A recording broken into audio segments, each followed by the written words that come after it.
Yeah, a lot of the country takes this for granted and takes managing through this extreme climate as a normal thing to do.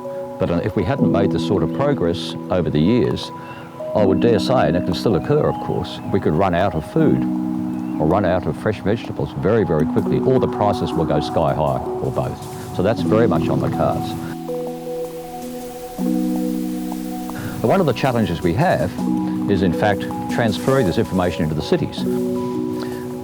And that includes the water resource agencies in the cities and the politicians and policy people who are city-based to understand exactly what's going on out here. That's a huge challenge. It may be becoming even more of a challenge on how we actually now start to go back into the cities, which is another case of stepping outside your comfort zone to go back into the inner city areas and start talking about this.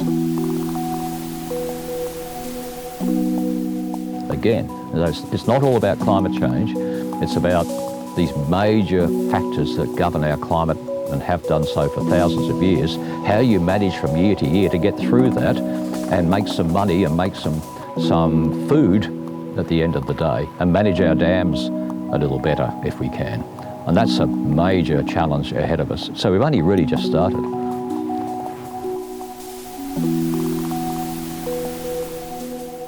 So many different points of view based on opinion, I guess, rather than serious facts and science is out there, and anyone and everyone can label that. It's making it increasingly difficult, oddly enough, to get through that. Again, it has to be a face-to-face contact. It has to be talking to people over a couple of hours necessarily, to give ownership, not talk down to people in any way, as some scientists can do, to give ownership to people to say this is how it actually works. But that takes a lot of effort, and I think it's the biggest challenge we face in the global scientific world, particularly with things like climate change and who's responsible, for example. So I know I've spent 30 years trying to explain that human-induced climate change is real, whereas we could have spent that time working out what we're going to do about it.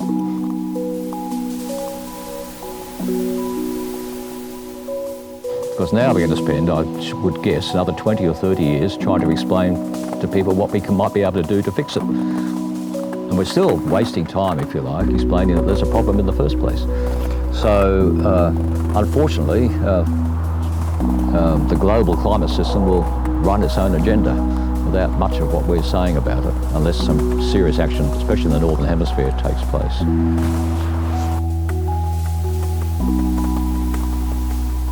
Where do the next group of scientists, if you like, a bit like Roger Stone, come from? They come from face-to-face interaction yet again. So to spark the interest in someone sitting in the front row of a meeting or at a university, rather than something on a video necessarily, or a TV grab.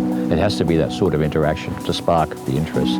I think a key feature is, especially in the climate world, it has to start with the basic building blocks of meteorology.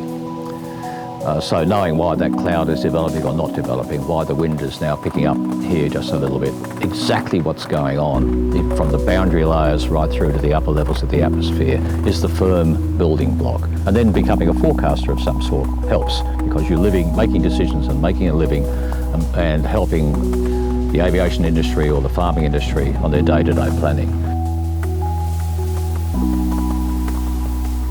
That's a good start. That's before you get into climate, which then builds on top of that basic knowledge of meteorology. And then we look at global atmospheric and ocean systems and how they interact, and how you actually make sense of that is another huge step to make. Unfortunately, what seems to be happening is a lot of the universities go straight to the second level, talking about climate without understanding basic meteorology, or vice versa. So you might have a lot of people with basic meteorology talking about climate, a lot of people talking about climate that have no understanding of basic meteorology.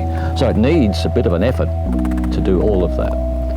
That took me 17 years. So I'm not saying that's required by everyone. I probably spent too long stuffing around, studying.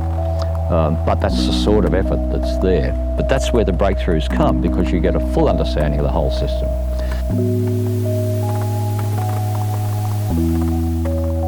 I think the most successful scientists are the ones that combine a couple of degrees, whether that's in economics plus meteorology, or whether it's geography and climate. So a number of degrees plus higher level degrees, that's where it starts to pay off. But you have to instill that excitement that there's so much we still have to learn, especially in the climate systems. There's so much we still have to learn about what's going on. We know, for example, climate change, human-induced climate change is occurring. We don't know much about what it's going to do to El Nino and La Nina. There's 1 or 2 papers suggesting more frequent La Ninas. That's it. And yet those systems have a huge impact on Australia, as we've seen over recent months and years, with floods in many parts of the country after we had massive bushfires and drought. And that's controlled by our Spanish friends, El Nino and La Nina. What's climate change going to do to those? Remember, they're out in the Central and Eastern Pacific, which is out of our control. So that work needs to be done. So I'm hoping there's an aspiring student out there that wants to grapple that in a serious way. It might take 10 years of work to get there, and that's just one example.